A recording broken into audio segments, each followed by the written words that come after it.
My dad taught me, never see your skin color as a hindrance or an obstacle. And that's why the name calling, all the other Mickey Mouse stuff, it doesn't mean anything to me.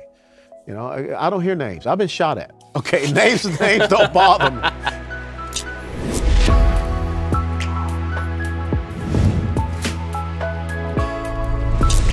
Hey, welcome to the Sunday Special. We have on as our special guest today, Lieutenant Colonel Alan West. He's awesome. You're going to love him.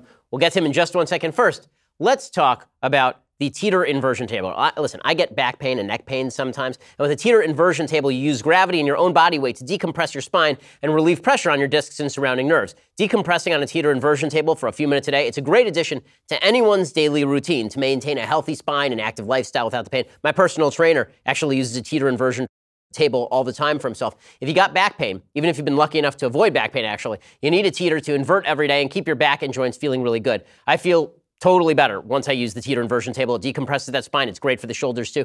I've done my homework. This is the best inversion table on the market, which is why over 3 million people have put their trust in Teeter. They've been the best known name in inversion tables since 1981. And they right now are offering a terrific deal just for my listeners. For a limited time, you can get the brand new 2019 Teeter Fit Spine inversion table model with a bonus accessory and free pair of gravity boots. So you can invert at home or take the boots with you to the gym. Teeter inversion tables have thousands of reviews on Amazon. They're rated at 4.6 stars. And with this deal, you'll get $150 off when you go to teeter.com/Ben. Again, you get free shipping, free return, 60-day money-back guarantee, so no risk to try it out. And you can only get that new 2019 Teeter Fit Spine inversion table plus that free pair of gravity boots by going to teeter.com/Ben. That's teeter.com/Ben. Lieutenant Colonel West, thanks so much for showing up. I really appreciate it. It's good to be here, and I probably need one of those inversion things, for all those jumpings out of airplanes I've done. So let's start by me asking about your military career a little bit. So for folks who don't know anything about you, you grew up in Georgia in a Democratic family, and then you served for 21 years in the military. So can you kind of give your background, your life story in a nutshell? Well, I grew up in the same neighborhood that gave us Dr. Martin Luther King Jr. It's called the Old Fourth Ward neighborhood in Atlanta, Georgia, and my elementary school was right across the street from Ebenezer Baptist Church. And to grow up in a family where, first of all, unlike many young black kids today, I had a great mother and father in the home. My dad was a corporal in World War II. My mother worked with a Marine Corps headquarters in Atlanta, Georgia. They would probably tell me my hair is too long right now, but God rest their souls. And I will never forget, at the age of 15, my dad challenged me to be the first officer in our family because my older brother was a Lance Corporal in the Marine Corps during Vietnam. He was wounded there, but he got out okay. So my trek started in high school, junior ROTC. I went to ROTC at the University of Tennessee, got commissioned 31 July 1982, and I still try to live up to that commission and that oath to support and defend the Constitution. And the great thing is that, my nephew now is a major in the Army, following my footsteps as a paratrooper and an artillery officer, continuing that service, sacrifice, and commitment that we've done in our family. Well, what do you think are the military set of values that differentiate so many folks in the military from sort of the mainstream American population? The vast majority of whom not only have never served, I never served, and thank God for folks like you who did, but who don't even know people who have served. Yeah. What do you think differentiates that value system? It's two things. It's service above self and a no-quit attitude. I always tell people, folks ask, who's your greatest military, hero and everything? I'll talk about Joshua Lawrence Chamberlain. And if you study the Battle of Gettysburg, and here was a guy who was just a simple professor of rhetoric at Bowdoin College in Maine. But because he was an educated man, he got a commission. He was put in charge of a regiment, the 20th Maine Regiment. And on that second day of Gettysburg, when the ammunition is running out, casualties are mounting, the 20th Alabamians still charging the hill, and they fixed bayonets, the first bayonet charge in the Union Army. And they saved not just the day at Gettysburg, but they probably saved this Union, because if Lee and the Army of Northern Virginia had been successful at Gettysburg, they would have marched on. So here's Joshua Lawrence Chamberlain, just a simple man, a professor of rhetoric, ends up being awarded the Medal of Honor, becomes a governor, two-time governor of the state of Maine. That's what America produces. And I think that if we can get back to that, people that believe that there's something greater than just themselves or a selfie or an iPhone, an iPad or whatever, and understand that commitment to a core set of principles and values. Like I said, I took an oath to the Constitution. Every one of us needs to be committed and convicted for something. And that's why you're such a great, brilliant young man, because you know what you believe in. You know those fundamental principles and values, and you've committed yourself to making sure you pass on a better America to your daughter and your children. And that's what it's all about. So, how did you move into sort of conservative politics from the military? So your parents were Democrats. You grew up in a Democrat area, obviously. What drove you toward the Republican Party and running for office? That's the amazing thing. People don't understand philosophically, and when you talk about principles, the black community has always been a conservative community. It has always been about faith. It's always been about family. Individual responsibility until Lyndon Johnson came along with the Great Society. It has always been about service to the country, as I talk about, 4 generations out of my family. It has always been about quality education, but we don't see those things continue to permeate now in the black community. And like I said, when Johnson came along, 1964, 65, with his Great Society programs, he eroded many of those fundamental principles and values. So when my parents, John Lewis was my congressional representative growing up in Atlanta. And it was so funny when I was sworn in up there and I was a member of the Congressional Black Caucus. And I told him, it was an honor to meet you because you were once my representative. He was a guy, he was campaigning against me because he didn't know my background. He didn't know I was from Atlanta. But if we can get people to think more about philosophy of governance and not about political parties. Understand that right and true relationship between the individual and the institution of government, I think we correct things. And so how my parents brought me up, it was just natural for me to see myself as a very conservative person. But the Republican Party, when you talk about it, they need to understand what their fundamental principles and values are. You talk to most Republicans, Ben, and they don't know why the Republican Party was established in 1854. It was just one issue, the issue of slavery. The Republican Party has always been about individual liberty. And we can talk about the history of the other political party, and it's the complete antithesis of that. But they are able to dominate the narrative. Well, where do you think the Republican Party has gone wrong in doing its outreach to minority communities? Because it seems like the Republicans are winning a diminishing share of the black vote, a diminishing share of the Hispanic vote. What are they doing wrong in reaching out? Is it a problem with Republicans? Is it a problem with the media? Where do you see the problems? It's a problem with, I remember talking to Reince Priebus once, and I told him how much I despise and detested the word outreach.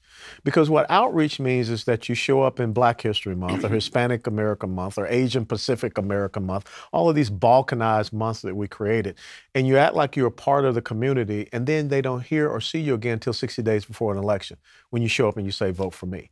What really needs to happen is policy inclusiveness. What really needs to happen is a connection and understand people basically who they are and what they believe. Everybody wants to be a part of an American dream. I don't believe that people wake up every day in life and say, I want to sit here in Section 8 housing and get a check from the government. But if that's the only message that they hear, if that's the only people that are going into those communities and talking to them about being victims and not victors, then the Republicans are always chasing their tail. So I think it's so important when you look at quality education, you look at the inner cities and how that aspect of education is falling apart. Think about this. When in 2009, Barack Obama canceled the DC school voucher program, but he sent his kids to the very prestigious Sidwell Friends. But he told deserving minority kids, you can't be here.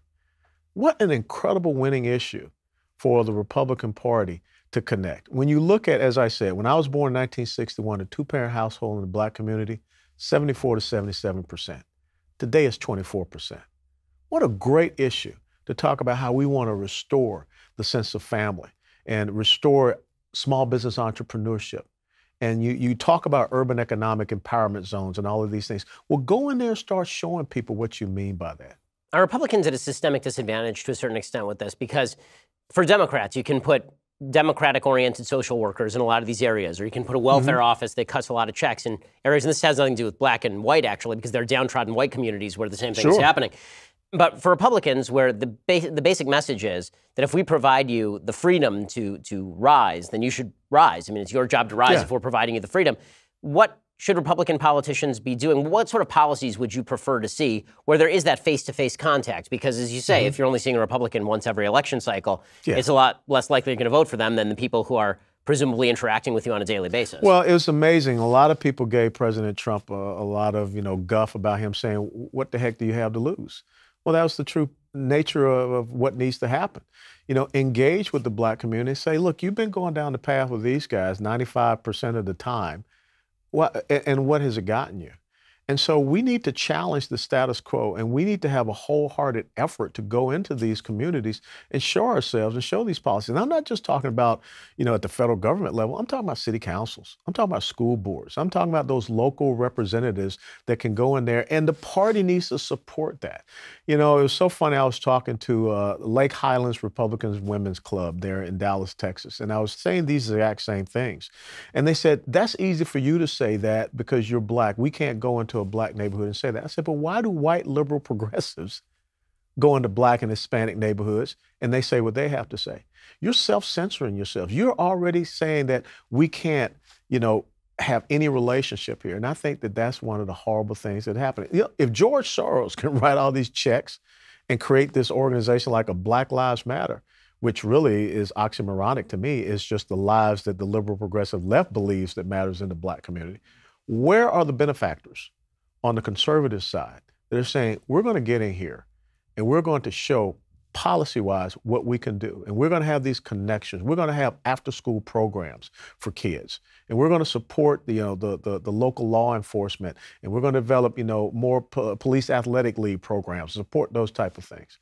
You got to show them something different. Now, how do Republicans overcome the generalized perception the media puts out there that they're a bunch of racists? And you see this because there are certain situations in which Republicans say things that are quite awful, and that draws fire. So, for example, in the last couple of weeks, we saw what Steve King said in Iowa.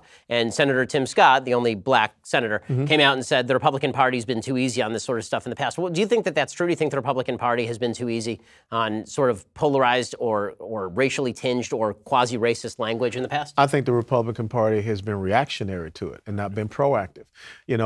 We just recently had last year, the people there in the Dallas City Council decided to take down the statue of Robert E. Lee. And I spoke there before the city council saying, statues don't keep you from going to school or getting a job or being successful. But the left is very good at saying, these statues or these things, these parts of history are bad. But yet, when was the last time you had anyone talk about the founder of Planned Parenthood, Margaret Sanger? A known white supremacist, a known racist, a person that spoke at Klan rallies. And when you look at the fact that, close to 70% of Planned Parenthood clinics are located where? In minority communities. And so what we need to be saying is that, hey, sure, we don't want to deal with this white supremacy or anything, but let's be very honest. You guys have a black eye as well. And let's start calling this as it is. And when we have these assertions, the president being a racist or whatever, someone needs to be on these shows, CNN, MSNBC, whatever, and speaking out against it. I cannot tell you how many times I've been called Uncle Tom, sellout, white man's porch monkey, all of these things. For whatever reason, white liberals think that it's open game on Hispanic, black, female conservatives.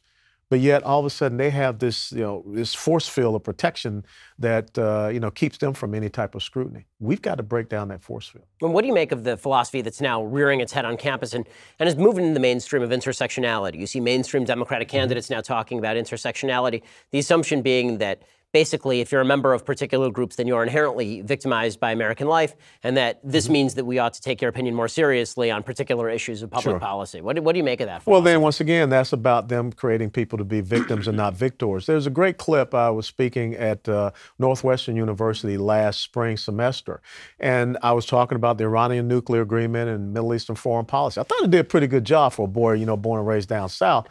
And the first question from a young black female was, do you identify as black?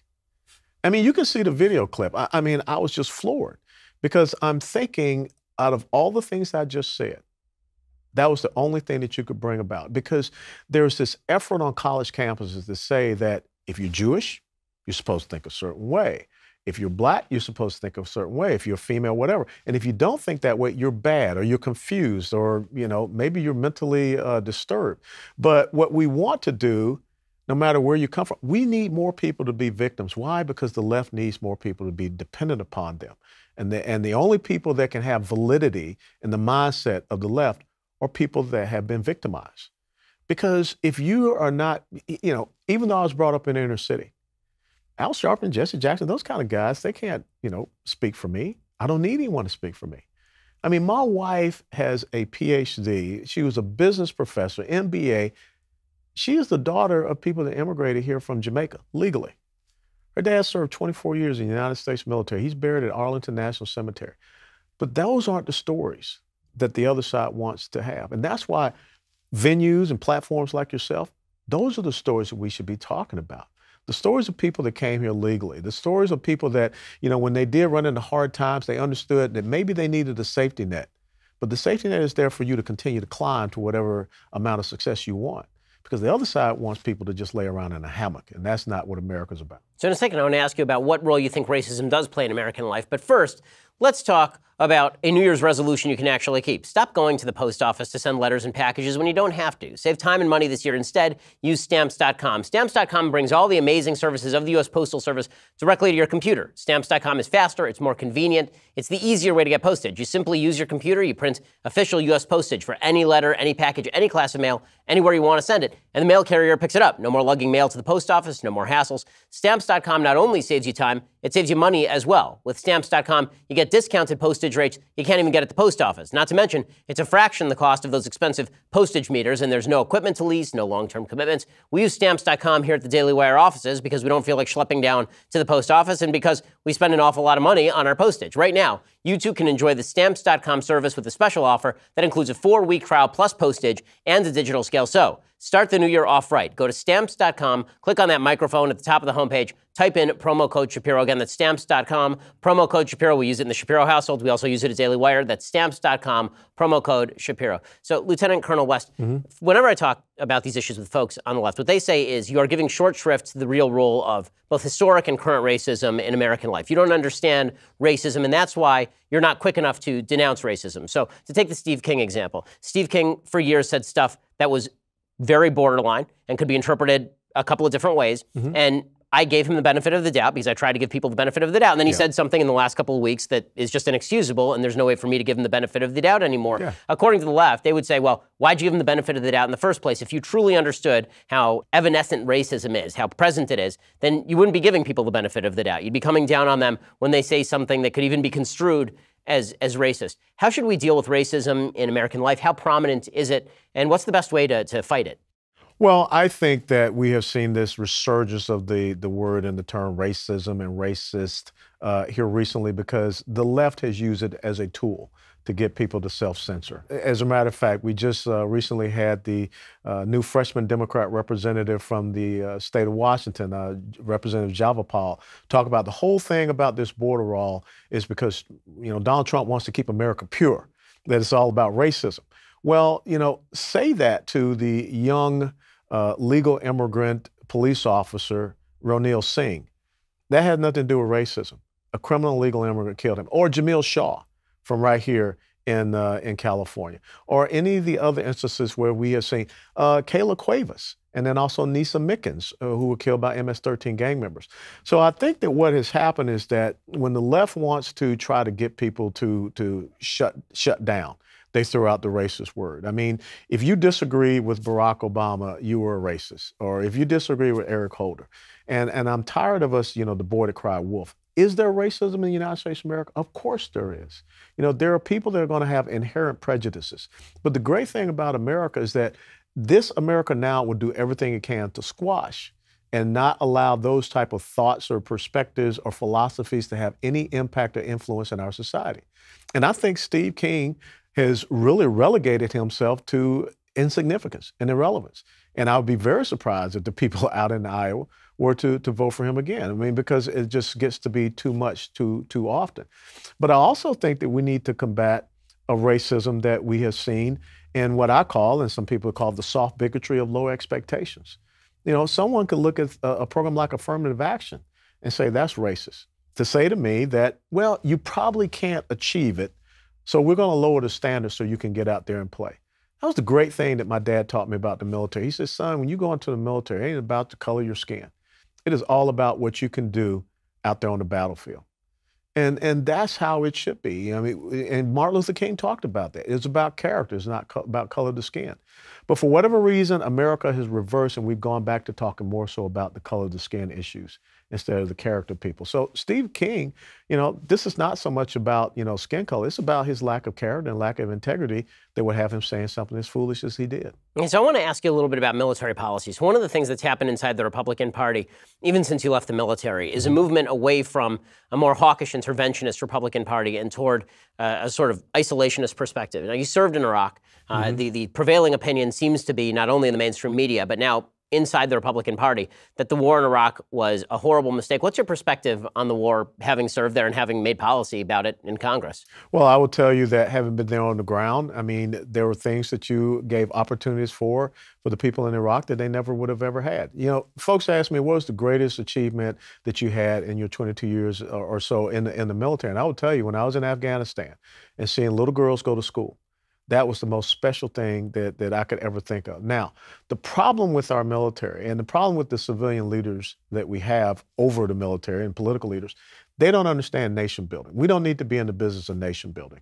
There are enemies out there, and when you're dealing with Islamic terrorism, we need to be denying that enemy sanctuaries. We need to be focused more so on strike operations. When you look at what is going on in Syria right now, you work with a local allied force like the Kurds, and you provide them that support and the resources to be able to go down there and do what is necessary instead of being bogged down and worrying about the Syrian civil war or building roads or what have you there.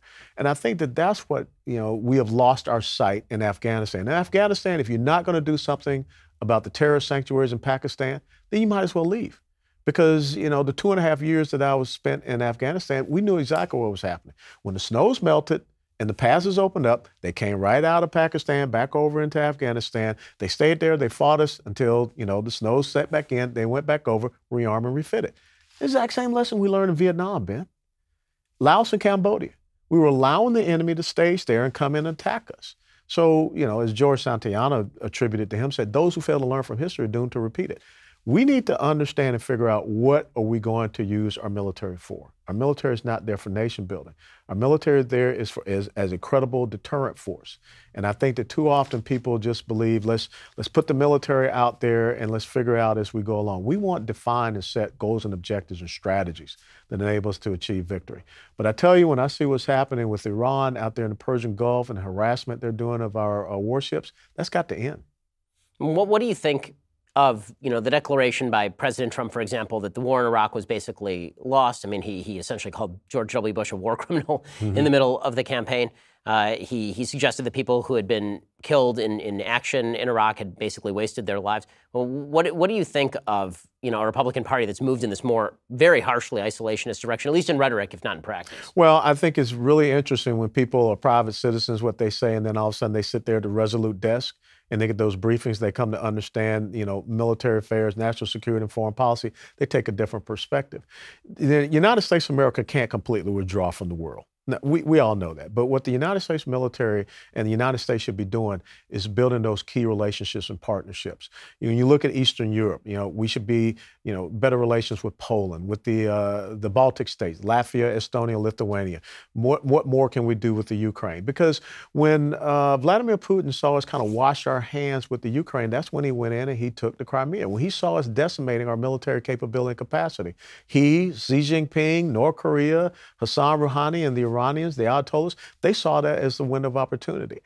The thing is that you don't want to go out there and seek to fight, every single person, but you need to have that credible deterrent that prevents people from seeking those aspirations that are antithetical to liberty and freedom all across the world. If I could have gone 22 years of my military career, Ben, and never had to look at my wife and my daughters in the eye and say, hey, I got to go, and not know if I'm coming back, I would have been happy to do that. But it's a volunteer military, and I raised my right hand, and I understand the consequences to go to that. But all I want are for people up in Washington, D.C., those elected leaders and officials to understand, if you're going to employ the military, give us the left and right limits to be able to go out and do what's necessary. I'll give you a case in point. We sat down with Benjamin Netanyahu back in August of 2011, and he congressional delegation, he said, if you withdraw all of your troops out of Iraq, you're going to create a vacuum. And something's going to fill that vacuum. That's what you need to go back and sincerely tell President Obama. He didn't listen. And look what happened. And just the same as we outsourced our military resources to terrorists in Libya. And look what happened. So I just wish we would think a little bit smarter. And one of the things I believe, we got to get more veterans. More veterans that have been on the ground and they understand the tactical level that can help us make the right strategic level decisions. And we got to have those people that haven't been in the military, they're willing to listen to them. What do you think are the proper set of rules of engagement? So obviously you came to national notoriety originally because of controversy over rules of engagement in Iraq. I wonder if you could tell that story and also what you think the normal rules of engagement should be for our military. They seem to change rapidly and almost randomly based on headlines. Well, one of the things you cannot do, it should be a consistent steady state when it comes to national security. It shouldn't be left or right. I mean, that should be a constant. And you even see that in Israel. They can disagree on domestic policies, but they're constant on national security. What happened with me is that we had information about an Iraqi police officer that was feeding intel over to Saddam Fedayeen. He was not forthcoming with any information. And I just improvised, adapted, and overcame and used a psychological intimidation trick, told him I was going to shoot him, I was going to kill him, and I actually just fired a pistol over his head, and he, divulged some information that helped us out, kept my guys alive. But understanding, I colored outside the lines, I reported myself. And about a month later, they came down, investigated, I admitted to everything. And I think that's the most important thing about being a leader is you take responsibility for your actions. And I'm here today. I'm a retired Army lieutenant colonel. I have all the ranks and benefits and privileges thereof because it was not conduct unbecoming of an officer. Everyone knew the action that I took was to protect my men. When I think of some of the rules of engagement that you can't fire upon the enemy until they fire upon you, 2 to 3 seconds, someone loses their life in a firefight. And if we can clearly identify the enemy, we should engage them. Think about, everyone always asks questions about IEDs. Why are there always these IEDs around? Why? Because some lawyers said that unless you can prove hostile intent, a guy in the middle of the night with a shovel, with a projectile that's about yay big, with some little cylindrical wires coming out of it, he's not showing hostile intent. And then the next thing you know, in the morning, someone gets blown up. So again, we cannot cede over the battlefield to lawyers. This is not a law enforcement operation. You don't collect someone up and, question them and interrogate them and try to charge them with something. We got to get them off the battlefield. And I think it's so important that we get, that steady state of people that come in and understand, I don't care, Republican or Democrat. These are young men and women that are out there protecting our way of life. And if you're going to commit them into an engagement, then allow them to go out there and do what needs to be done. That's why you don't hear about ISIS. Because President Trump understood, I'm going to allow the military commanders to do what needs to be done. So we've talked about some of the shifts inside the Republican Party. When you first came into Congress, you came in 2010 with the Tea Party wave. And it's really interesting because now you've seen that the Republicans have basically continued to blow out spending despite what the Tea Party wave was all about. What do you think the Tea Party was about? Because the leftist take on the Tea Party is that it was simply anger at President Obama channeled toward a false end of smaller government. And then as soon as Obama was gone, we didn't care about spending anymore. We were happy to blow out the spending ourselves. What do you think the Tea Party was? And do you think that that sentiment is still alive? Well, I call it constitutional conservatism. And the Tea Party was all about fiscally responsible government and government that operated within the parameters of the Constitution. But yet, when you have a Republican Party that, just late last year, they passed a $1.3 trillion omnibus spending package, that's a mixed signal. So again, it comes back to what we started out talking a little bit about earlier. The right relationship between the individual citizen and the institution of government. And I think that relationship is getting turned upside down. Being a progressive has nothing to do with R&D. After your name. Being progressive has everything to do with how do you see the relationship of government to the individual. If you think government is preeminent, then the individual is small and you're going to tax them ad nauseum, ad infinitum to sustain that entity up in Washington, D.C. And someone somewhere has to come around and reverse that cycle and get this government to be back what it was intended to be. And yet I hear people talk about 70%, top tax rate, 90% top tax rate. What is that going to do to production, individual production? In the United States of America. So I think that there's still a desire to have true constitutional conservatism in this country. There's still a desire to go back to our founding document and our rule of law. But the thing is that do we have the people that have the courage to go up there to Washington, D.C. and stand against it? Look, the Republicans redistricted me out in Florida, and I was always a team player. But the thing is this, when you start to get more attention and show that some people are not standing up for what they say they're going to stand up for, then they don't like that. And so America has to, once again, create those founding father type of leaders that were visionaries.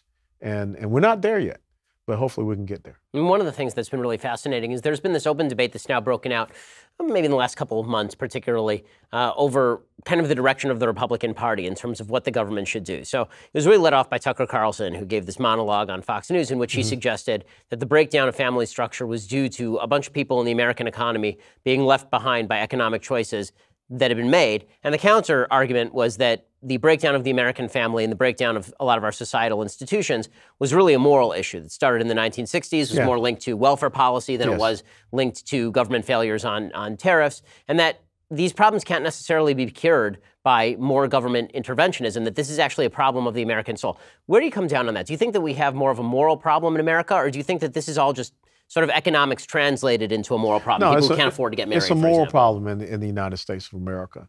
And it's a moral messaging problem where, people have devalued family to the point. I mean, they've devalued life.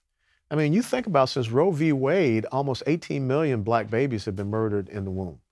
And that's something that should be unconscionable to people. You want to talk about genocide. And so again, when I look at the breakdown in the black community of the family and the fact that you had a government program that said we're going to give a woman a check from the government if she has her child out of wedlock, continue to give her a check. But the caveat is that she can't have a man in the home.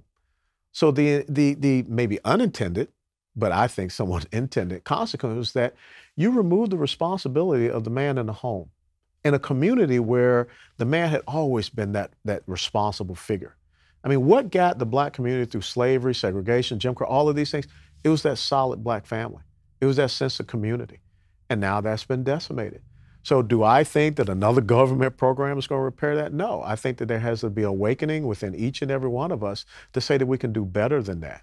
I mean, we can protect our unborn, that we can restore our families.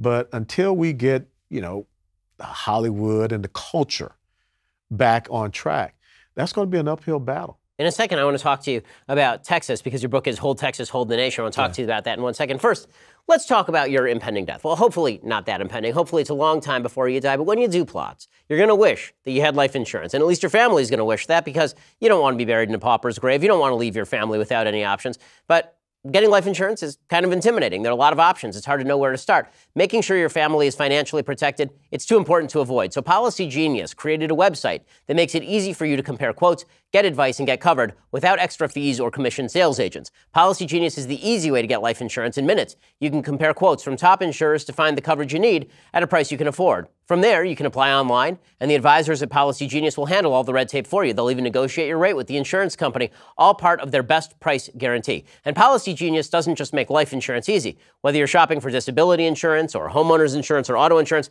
they can help you get covered fast. If you've been intimidated or frustrated by insurance in the past, you're not alone, but try starting your search at policygenius.com. In minutes, you can compare quotes and apply. You can do the whole thing on your phone right now. In fact, do it. Pull over. Take your phone out, go to Policy Genius, and give them a try. It's the easy way to compare and buy life insurance. Go check them out right now at policygenius.com. It is the responsible thing to do. It's what's going to ensure that your family is okay if, God forbid, something happens to you. Go check them out right now, policygenius.com. Okay, Lieutenant Colonel West, you have a new book out. It's called Hold Texas, Hold the Nation. So what's the basic premise? Why is Texas the key to the nation? Because the two biggest electoral vote states, California and Texas. And the left, without a doubt, have their sights on Texas. As a matter of fact, their mantra is turn Texas blue. And if you followed the election results from this past November, they really were close to it. As a matter of fact, I live in Dallas County, woke up, my congressional representative was gone, state house, state senate, a lot of the judicial appointees gone. And what is happening is that the greatest export that comes out of California is not avocados, wine, or walnuts. It's progressive socialism. And if you look at what Nevada used to be, you look at Arizona, you look at Colorado, you look at New Mexico, and for whatever reason, people are leaving California because of the failed tax and regulatory policies, but they're migrating to states that used to be red states, and they're flipping them because they're, once again, holding on to these same failed policies. So even though Texas, with the incredible economic vibrancy and the economic opportunities you have there, all the right tax and regulatory policies, all the businesses and corporations that are moving there, Texas almost elected a far left progressive socialist as its senator, came within 3 points of winning. How does that happen? Because when you look at these major population centers, the Dallas, the Austin, the San Antonio, the Houston, the El Paso, it's all trending toward the blue.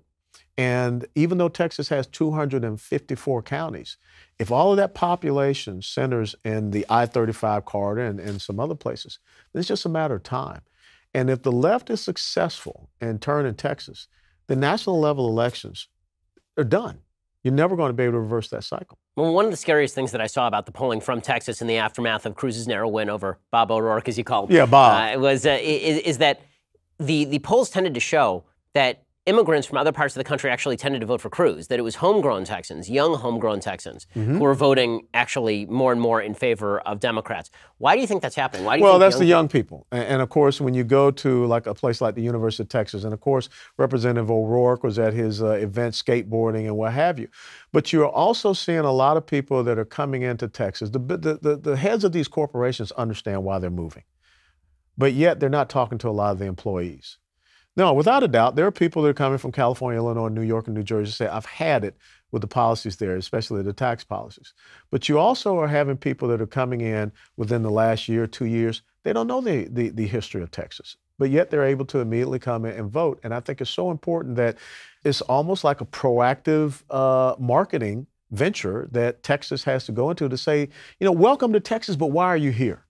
And they also have to talk to those young people, those future generations, to say, what future do you want to have? A future of liberty? I mean, you think about this, Ben. Last September, they had to have a special session for the Texas State Board of Education because someone came up with the idea of removing the word heroic in reference to the defenders of the Alamo in Texas history books. Now, how does that happen? And there are people in Austin who want to change the name of the capital of the city of Texas because he once owned slaves. And so I think that is, yes, young people, but I think that there's also a demographic that is coming in, and you've seen that happen, like I say, in Nevada, in Arizona, in Colorado, and the politics in Colorado dictated Denver and Boulder pretty much, and also New Mexico, where Albuquerque and Santa Fe dictate the politics. And think about what is happening on the other side of the Mississippi River, where it used to be, a very red state, Virginia, the state that gave us many of our brilliant founding fathers. Now, all because of one county, basically, Fairfax County, right across the river from Washington, D.C., it dictates the policies. I mean, they have not had a statewide Republican victory in Virginia for, I think, going on now 9 years. Well, what exactly should Republicans be doing differently in Texas, per se, especially because when you look at Texas, it's interesting. I had Governor Greg Abbott on my show a little while ago, and he has been winning a pretty significant percentage of the Hispanic vote. If you look at how California has moved in terms of the Hispanic vote versus Texas, it's really quite stunning. The Hispanic vote in California goes 70-30 Democrat. In Texas, it goes like 55-45 Democrat. It's a lot closer between Democrats and Republicans. What do you think that Texas Republicans have been doing that California Republicans have not in terms of the Hispanic population? Well, I think that the difference is that many of the Hispanics that are coming into California are coming, centered around an illegal immigrant philosophy, where many of the Hispanics that are coming into Texas, there have been some studies about this, more about the small business entrepreneurship. They still have those basic conservative values about family. They want better education opportunities. And so they understand that connection with the Republican Party. I mean, the Hispanic programs in Texas are very strong. And I think you see that reflected. And then, of course, Governor Abbott has a Hispanic wife who, without a doubt, being the First Lady of Texas, I mean, she's a great person to go out and to deliver that message. But I think that overall, not just in Texas, but everywhere, Republicans have to get back into the major population centers. They wrote them off for so long. And now that's where the left is bringing everyone into. And those policies in most of those urban areas are failing. Even in red states, they're failing. Again, in Georgia, when Stacey Abrams won, she had the Atlanta metropolitan area, then all the rest around it was red. But she came within, 2 points of winning. So I think that's where someone in the Republican Party needs to sit back and look at the big map and say, how do we start penetrating, quote unquote, the blue wall in these, major population centers? I heard one person say that, Pennsylvania, you've got Pittsburgh on one side and Philadelphia on the other side, and in between is Alabama. Okay, so how do we start figuring out getting that message into Philadelphia and Pittsburgh? Think about it. I mean, the sugar tax, the soda tax in Philadelphia. Who does that hurt the most? The people in those inner city areas.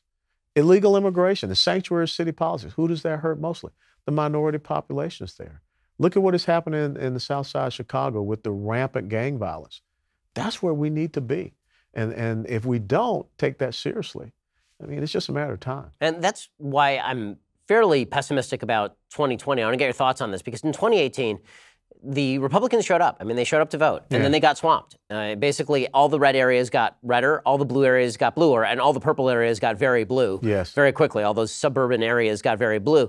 And if Republicans keep doubling down on this narrow base, they're going to lose. I mean, President Trump, I think that a lot of Republicans have fallen into the trap of thinking that because Trump pulled a rabbit out of the hat in 2016 by winning 80,000 votes in the correct 3 states while losing the popular vote by 3 million, that's replicable. And I'm having a hard time seeing exactly how that's replicable over the long haul or even over the short term. No, you're absolutely right. And I think, and you and I had this discussion also, is that the American people are very visual. And you can have all the right policies and everything like that, but President Trump has to understand that there's an optic, and his personality can turn a lot of people off. And that's why you have seen a lot of Republicans, and we had that happen in the state of Texas, where you had you could break up you don't have the straight line ticket voting. Right. And there were a lot of people that were picking and choosing in there. And so what we need to do is have someone that is that standard bearer that does portray that leadership image, and the policies relate back to it. Because the left is going to go back into those places where he thought that he will have that success again. I mean, look at Wisconsin. I mean, we were not successful in Wisconsin in 2018, this last election cycle. And so I think that they're going to do everything they can to not allow that to be replicated in 2020. So what exactly should Republicans do? Because it seems like President Trump isn't changing his stripes anytime soon. I think Republicans have to talk about, the economy. They have to talk about, and they have to do this in the inner cities. They have to talk about how they can make things better. School choice, school vouchers, education. Those are better things for the Republicans to talk about in the inner cities. I think that, once again, we need to talk about, Americans are safer. We haven't had these, flurry of terrorist attacks like we did in the 8 years of the Obama administration. I'm sure a lot of people here still remember what happened in San Bernardino back a few years ago in December. So those are the type of things we have to really talk about. But again, it cannot be this outreach thing. It has to find those policies that bring people to understanding that right relationship between themselves and the institution of government. The fact that this should be playing over and over and over. When the president last State of the Union address announced that Black unemployment was at an historic all-time low, and they panned over to the members of the Congressional Black Caucus, and they just sat there stoically. Those are the type of images you need to show to the American people. If you really want to win on this illegal immigration debate and the thing about the wall, get the angel moms out there. Get the people that have been victimized by illegal immigration. What I would say is, President Trump, you're doing great things. Less of you on camera, okay? and let these stories tell themselves, and let the American people tell some of these stories instead of you trying to do it. So, Lieutenant Colonel West, you were in Congress for a couple of years. Do you have any intent to go back into politics, or are you enjoying yourself too much outside of it? I tell you, Ben, I have a heart of service to this country, and my arm has been broken so much about running again. I don't try to reset it anymore. So that was a topic of discussion with my wife and my 2 daughters over the holiday period. My oldest daughter is about to graduate from physician assistant school, and my youngest daughter will graduate college this summer. So that frees Angela and I up to, consider some other things. That'll definitely be interesting. Well, I wanted to get your take also on some of the issues culturally that seem to have cropped up. We've talked about racism already, but the other one that has cropped up is what seems to be sort of a war on masculinity. Now, you seem to be a pretty good example of traditional masculinity in American life. Obviously, a military man, a couple of kids. What do you make of the war on what they call toxic masculinity? Yeah, I think it's absolutely absurd. And this Gillette ad that they came out, I don't use Gillette products. Well, I'll just get that out there. But, the left is defining everything. They're defining now what masculinity is. Masculinity is about a person that is a man that understands his responsibilities and is a protector. But yet, all of a sudden, being a guy is associated with all things that are bad. And I just hate this collective, perspective and this groupthink perspective that lumps everybody in. So I think it's very important that we redefine, what the roles are for men in our society. Look, I have 2 daughters. And anyone that tries to, harass, my two daughters or whatever, they're going to have to, they'll find their way to me. And that's an important thing about being a strong male role model and the father figure. And the exact same thing with you and your kids. But when we continue to have this chip away, when you have Colin Kaepernick in that Nike commercial, believe in something even if it means sacrificing everything. The perfect person that Nike should have used was Pat Tillman. Here's a pro football player after 9/11 said, there's something better than this. And unfortunately lost his life, but enlisted into the Army as an infantryman, as a Ranger, and gets deployed to Afghanistan. So I think that what we need to do is start to fight that culture war and stop allowing the left to define everything. They define what it means to be Jewish, what it means to be black, what it means to be Hispanic, what it means to be a woman, what it means to be a man. Masculinity and everything. We got to stop this. So you sat in Congress for a couple of years. You saw how unworkable it is. Obviously, there are a lot of folks right now who are deeply disturbed by the unworkability of Congress, and a lot of Republicans who are frustrated. I'm one of them. Republicans controlled the House of Representatives for years. They controlled the Senate for years. They finally get the presidency. And for 2 years, they basically pass a tax cut. They barely pass a repeal of the individual mandate and nothing else. They don't defund Planned Parenthood. They don't build the wall. They do a little bit of regulatory rollback, but they don't restructure welfare in any significant way. How can Congress operate better than this? Should it be more partisan and more pedal to the metal, or should people be looking for some sort of compromise with Democrats? I think it comes back to us as the American people. And what we want in our elected officials and representatives, because we're the ones voting and putting them in those positions. And again, I think the term limits is so important. I think too often people get up there and they just get linked into the DC way of doing things, and they don't want to change. They really believe that the center of power in the United States of America is in Washington, D.C., even more so on Capitol Hill. They don't put the interests of the American people above special interests or their own self-interest. And that's a bipartisan thing, without a doubt. So that you're right. Here you have people say, give us the House and we'll do this. Well, you get the House. Well, now we need the Senate. Okay, here's the Senate. Well, if we could just have the White House. And then they get all three and then they fail. One of the things that I admire about the left and the Democrat Party, they're tenacious.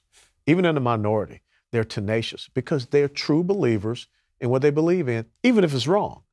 But for us, we don't show that we're true believers. And I think at some point in time, we have to have those elected representatives in the Republican Party that are true believers. And I don't know if we're going to get there within the next, 4 years, but this is my real vision that I think will happen. There will be a third party that will rise in the United States of America that will say, you two-party guys, you failed us. You're not getting anything done. You hunker down in these respective holes, and you're not taking care of us. And if someone can come along and show a principled vision for this country, you'll find a third party. Do you think that that's more plausible, or the plausibility is that somebody's going to come up inside one of the parties? So this has been the case made about President Trump, is that he tried in 2000 to run on a third-party ticket, basically with the Reform Party, then decided not to. Yeah. We've seen third parties before try and fail in American life. And then Trump launches this outsider campaign and basically takes over the party. Bernie Sanders launched an outsider campaign inside the Democratic Party, basically took over that party. Do you think it's more plausible that there will be a rising third party, or that there will be a force inside one of these parties that just completely takes it over? I think that there will be a movement amongst the people.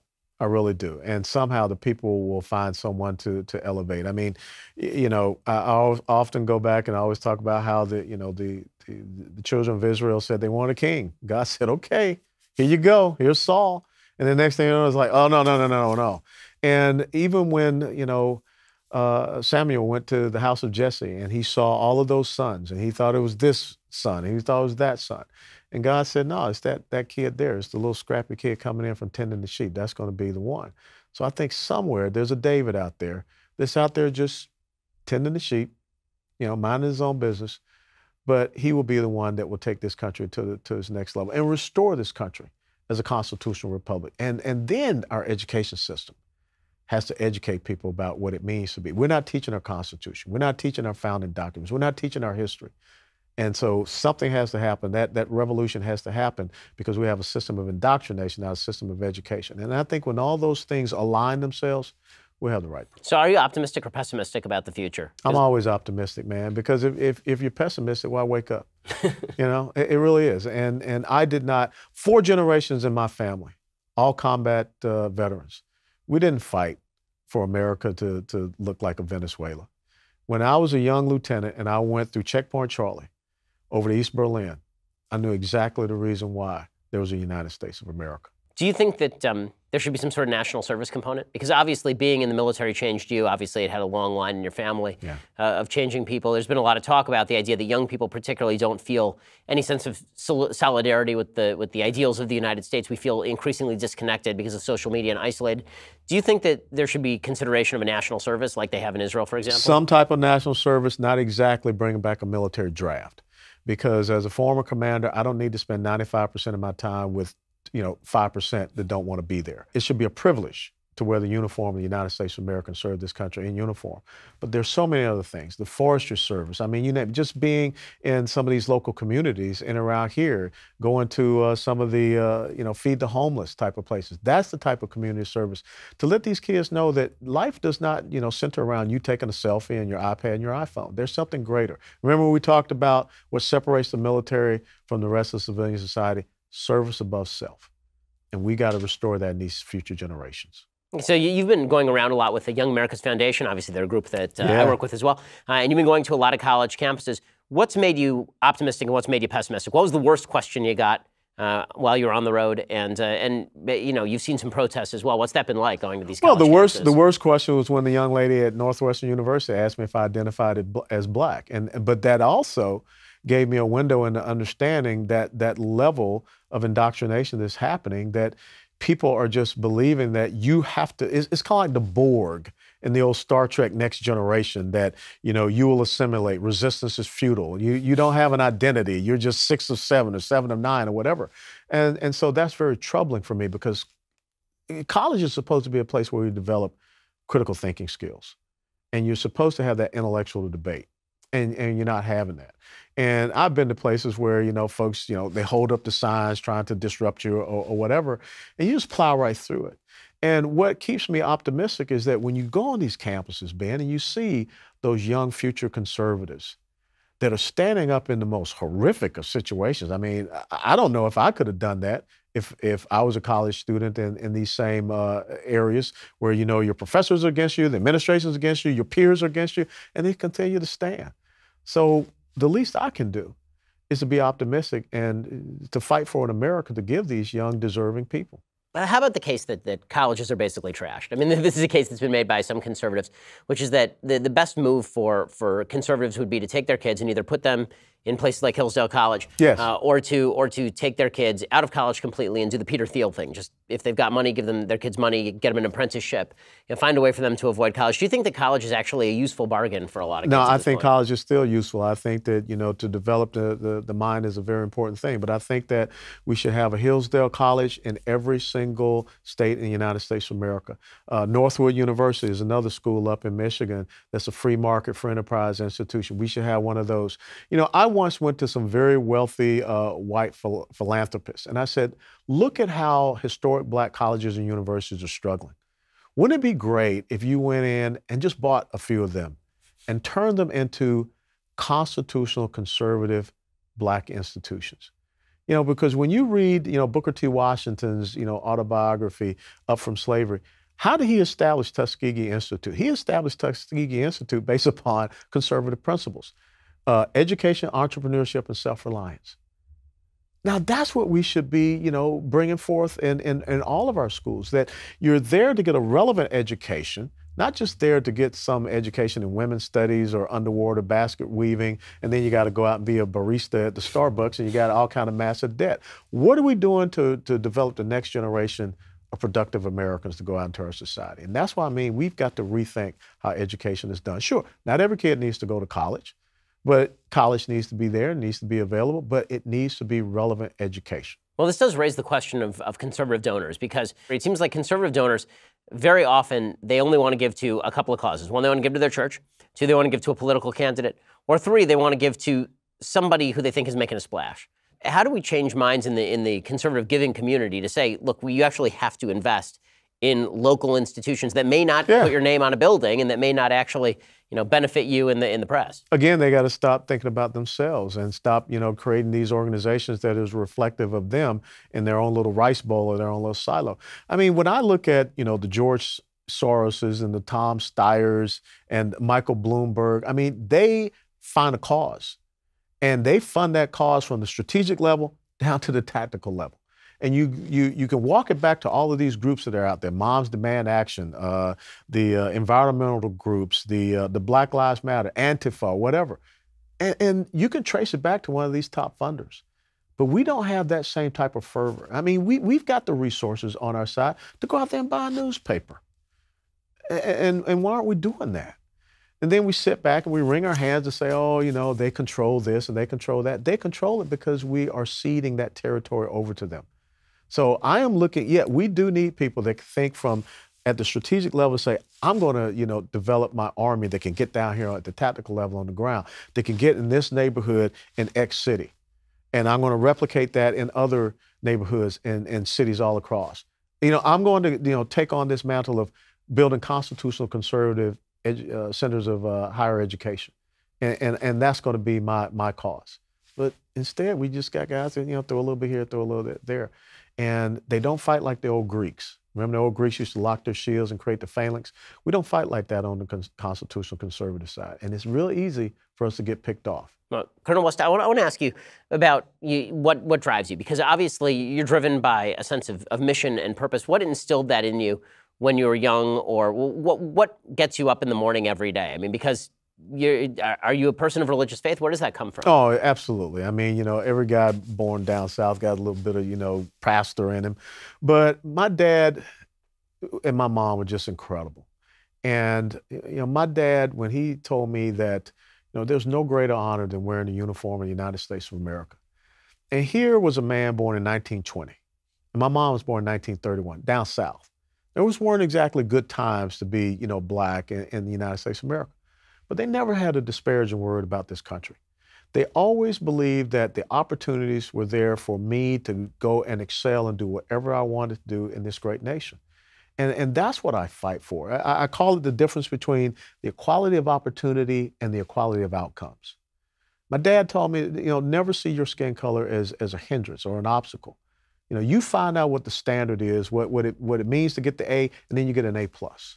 And that's what I'm driven to do. And the other thing is that you got to be driven to make sure that the generations coming behind you have it better than what you had. And that's why I get up every day. And that's why the name calling, all the other Mickey Mouse stuff, it doesn't mean anything to me. If you're not willing to sit down and have that intellectual debate, then I'm just, you're irrelevant. I don't hear names. I've been shot at. Okay, names don't bother me. And I think that's another thing that on our side we got to realize. Forget about the name calling. If you stay focused on that goal and objective, if you know what your end state is, then you're going to get there. And you're just not, the noise, it's just background noise. So Colonel West, I have one final question for you. I want to ask you what advice you would give to a 16-year-old kid in the United States right now who feels like opportunity is kind of slipping away, whatever community they're in. What would you say to them to inspire them to greatness? And I'm going to ask you that question in just one second. But first, if you want to hear Colonel West's answer, you actually have to be a Daily Wire subscriber, right? That's how we get you to pay. To subscribe, go over to dailywire.com, click subscribe. You can hear the end of our conversation there. Lieutenant Colonel West, thank you so much for stopping by. Everybody should go pick up a copy of Hold Texas, Hold the Nation. Colonel West, it really is an honor and a pleasure to have you here. My pleasure, Ben. Thank you.